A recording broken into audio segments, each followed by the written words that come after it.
En donnant cet avertissement, ce que je ne loue point, c'est que vous vous assemblez, non pour devenir meilleur, mais pour devenir pire. Et d'abord, j'apprends que lorsque vous vous réunissez en assemblée, il y a parmi vous des divisions. Et je le crois en partie, car il faut qu'il y ait aussi des sectes parmi vous, afin que ceux qui sont approuvés soient reconnus comme tels au milieu de vous. Donc, lorsque vous vous réunissez, ce n'est pas pour manger le repas du Seigneur, car quand on se met à table, chacun commence par prendre son propre repas, et l'un a faim, tandis que l'autre est ivre. N'avez-vous pas des maisons pour y manger et boire? Ou méprisez-vous l'Église de Dieu et faites-vous honte à ceux qui n'ont rien? Que vous dirai-je? Vous louerai-je? En cela, je ne vous loue point. Car j'ai reçu du Seigneur ce que je vous ai enseigné, c'est que le Seigneur Jésus, dans la nuit où il fut livré, prit du pain et, après avoir rendu grâce, le rompit et dit : « Ceci est mon corps qui est rompu pour vous.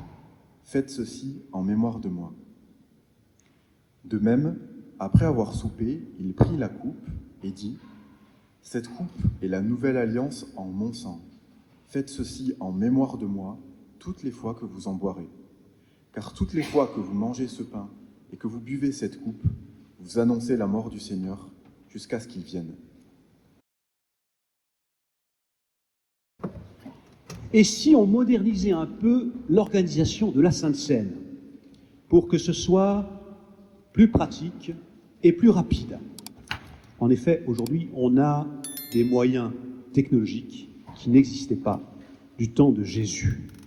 Oui, pour commencer, nous pourrions installer à l'entrée un beau distributeur automatique avec une belle enseigne en lettres lumineuses, ici, Sainte-Seine, 24 heures sur 24.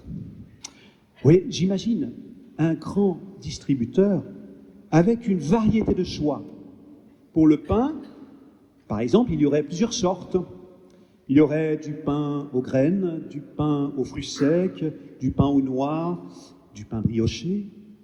Et pour le vin, idem, il y aurait plusieurs variétés de cépages pour tenir compte des goûts de chacun. Il y aurait plusieurs qualités de vin. Et ainsi, chacun pourrait faire son choix en fonction de ses goûts et aussi en fonction de son budget. Qu'en pensez-vous? Moi, j'y vois plusieurs avantages. Premier avantage, chacun pourrait prendre ce qu'il aime le plus, car il y aurait un large choix. Deuxième avantage, chacun ferait en fonction de ses moyens. Ainsi, les plus riches pourraient s'offrir un pain brioché, tandis que les autres se contenteraient d'un pain ordinaire, moins cher. Troisième avantage, on ne serait pas obligé de se rassembler tous le même jour et la même heure, par exemple le dimanche à 10h30. Chacun viendrait quand il veut, dans la semaine, au moment où ça l'arrange, et lorsqu'il trouverait un temps creux dans son agenda. Quatrième avantage, ce serait plus économique pour l'Église. On dépenserait moins de chauffage, on ne serait plus obligé de garder ce grand espace qui permet d'accueillir plus de 300 personnes. On pourrait le vendre, garder juste l'entrée pour le distributeur automatique. Oui, car j'oubliais de préciser, à côté des casiers avec toutes les variétés de pain et de vin, on pourrait aussi mettre des casiers contenant des versets bibliques avec une méditation et une prière. Là aussi, il y en aurait pour tous les goûts. Remarquez, pour cela, pas besoin de venir sur place. La lecture d'une méditation biblique, l'écoute d'une méditation biblique peut aussi se faire sur Internet. Donc, ceux qui ne prennent pas la Seine ne seraient pas obligés de se déplacer jusqu'ici. Bon, mais je reviens à mon distributeur. Cinquième avantage, sur le plan sanitaire, si on vient chacun à des moments différents de la semaine, ça limite les contacts entre les personnes et donc les risques de contamination. Sixième avantage, On n'a plus besoin de se saluer avec le sourire, de se faire la bise, de se parler les uns aux autres, de prendre des nouvelles de tel ou tel. Là aussi, c'est un sacré gain de temps. 7e avantage, là, je cale un peu. Pourtant, ce serait bien d'avoir un 7e. 7, c'est le chiffre de la perfection. Bon, je trouverai plus tard. Mais sur le principe, est-ce que vous seriez partant? Est-ce que vous seriez d'accord que l'on convoque une assemblée d'église pour discuter de cette proposition? Votre silence est éloquent. Je vous sens perplexe, un peu réticent. Je sens monter des objections. Oui, bien sûr. Bien sûr, ce n'est pas tout à fait dans cet état d'esprit que Jésus nous a demandé de vivre la scène. Oui, bien sûr, que devient la dimension communautaire devant un distributeur? Oui, je sais, la scène, ce n'est pas un acte de consommation individuelle, c'est un geste de partage. Et puis Dieu, où est-il dans tout cela? C'est vrai, j'ai un peu oublié cet aspect. Et puis, oui, vous me dites que mon idée de pain brioché pour les plus riches et de pain ordinaire pour les autres, c'est pas une très bonne idée? Oui, bien sûr, devant Dieu, nous sommes tous sur un même pied d'égalité. Il n'y en a pas qui sont plus défavorisés que d'autres. Oui, et le principe de payer, de mettre de l'argent pour prendre le pain et le vin de la scène, ça vous choque? Oui, c'est pas facile à expliquer, j'en conviens. Car en fait, la scène est ouverte à toutes et tous sans condition.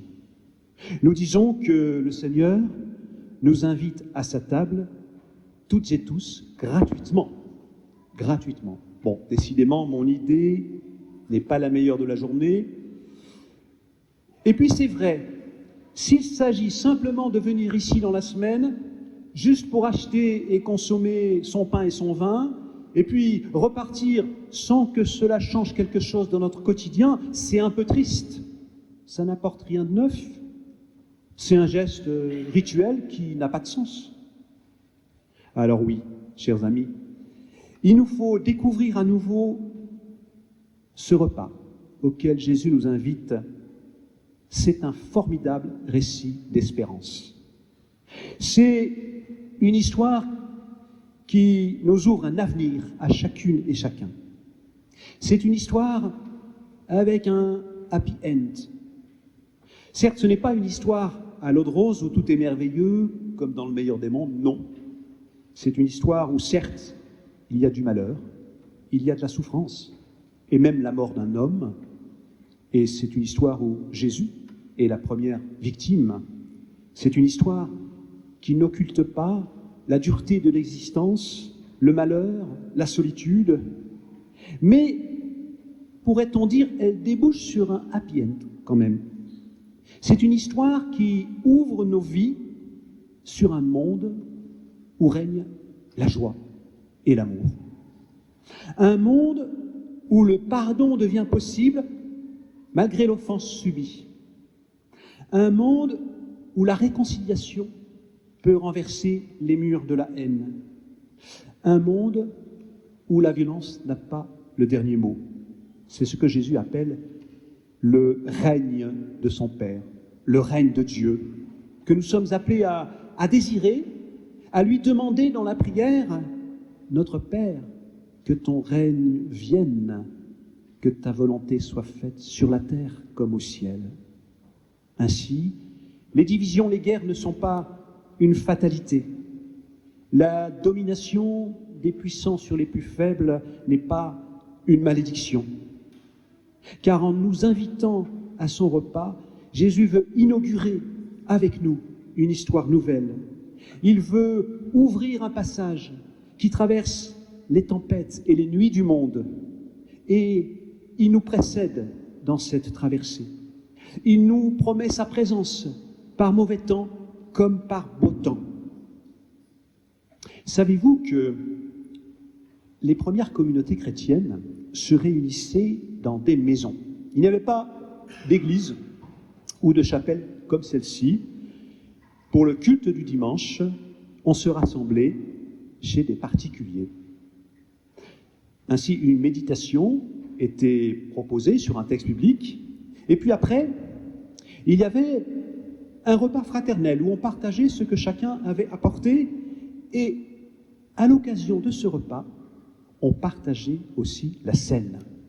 On relisait le récit de la première scène de Jésus avec ses disciples en reproduisant les gestes et les paroles qu'il avait prononcées autour du pain rompu entre tous et la coupe de vin qui circulait de main en main. Ainsi, la scène, ce n'était pas seulement un rite, c'était une histoire faite de confiance et d'espérance dans laquelle nous sommes invités à entrer pour qu'elle devienne aussi notre histoire. Certes, une histoire marquée par la mort, mais aussi par une vie nouvelle, possible pour chacune et chacun. Une histoire qui ouvre sur une promesse. Je vous donnerai un avenir et une espérance. Vous n'êtes pas condamnés au malheur et à la nuit de la mort. Vous êtes appelés à vivre pétillant de vie, débordant de bonheur et de gratitude. Ainsi, en rompant le pain, Jésus dit « Ceci est mon corps ». Autrement dit, en rompant le pain à notre tour, comme il nous a demandé de le faire, nous sommes invités à être en communion avec lui. C'est-à-dire à nous souvenir de ce qu'il a été, de ce qu'il a fait pour nous, mais aussi au-delà du souvenir, nous sommes appelés à proclamer sa présence parmi nous, sa présence dans l'aujourd'hui de notre existence. En rompant le pain, Jésus dit « Ceci est mon corps ». C'est une invitation à communier avec lui, mais c'est aussi un appel à vivre en communion les uns avec les autres, unis en un seul corps. Dans cet épître, plus que partout ailleurs, Paul insiste sur la dimension communautaire de ce repas. Il n'y a pas que la relation verticale avec le Dieu dans le secret de nos cœurs, il y a aussi la relation horizontale avec les autres. L'un ne va pas sans l'autre. Ainsi, la scène, c'est aussi vivre solidaires les uns des autres. Comme dans un corps, les membres sont solidaires entre eux. En effet, l'image du corps humain est développée par Paul à plusieurs reprises. Déjà ici, Paul y fait allusion. Il parle du corps, sans préciser de quel corps il s'agit. Et en introduisant cette ambiguïté, il nous amène à penser au corps du Christ, mais aussi au corps de la communauté, comme si les deux allaient ensemble. Alors oui, vivre la scène, c'est accepter notre interdépendance les uns avec les autres, ce qui est loin d'être évident dans une société où l'individualisme et le chacun pour soi règnent. Il n'est pas facile d'accepter d'avoir besoin les uns des autres. Et en même temps, c'est une des plus grandes joies qui nous est donnée, je crois, que de pouvoir nous entraider, que de vivre solidaires les uns des autres. C'est un réconfort immense que de pouvoir se soutenir mutuellement lorsque nous traversons des épreuves. C'est un privilège, un cadeau d'être dans la joie avec ceux qui sont dans la joie, comme dans la peine avec ceux qui sont dans la peine. C'est une force de résilience extraordinaire, car dans les mains tendues de mes sœurs, de mes frères, dans leur écoute attentive, dans leur regard bienveillant, c'est la présence du Christ qui m'est donnée en abondance. Alors, vous l'aurez compris, en résumé, prendre la scène avec un distributeur automatique ou bien suivre un culte en ligne, c'est une fausse bonne idée.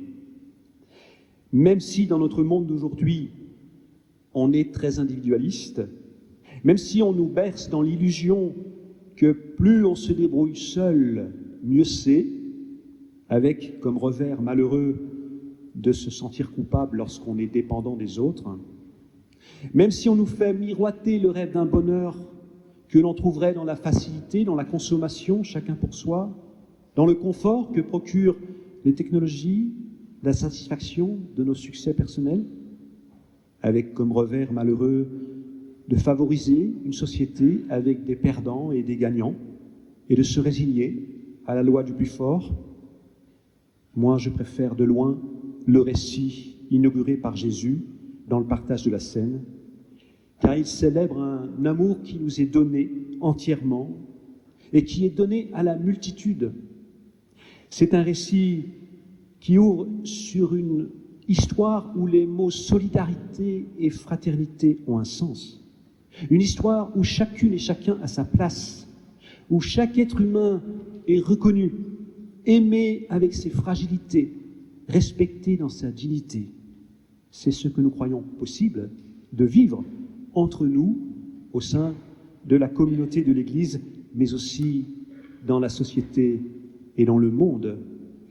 Alors, on peut le dire en particulier aujourd'hui, avec toutes les turbulences que traverse notre monde, nous pouvons faire nôtre cette prière. Seigneur, que ton règne vienne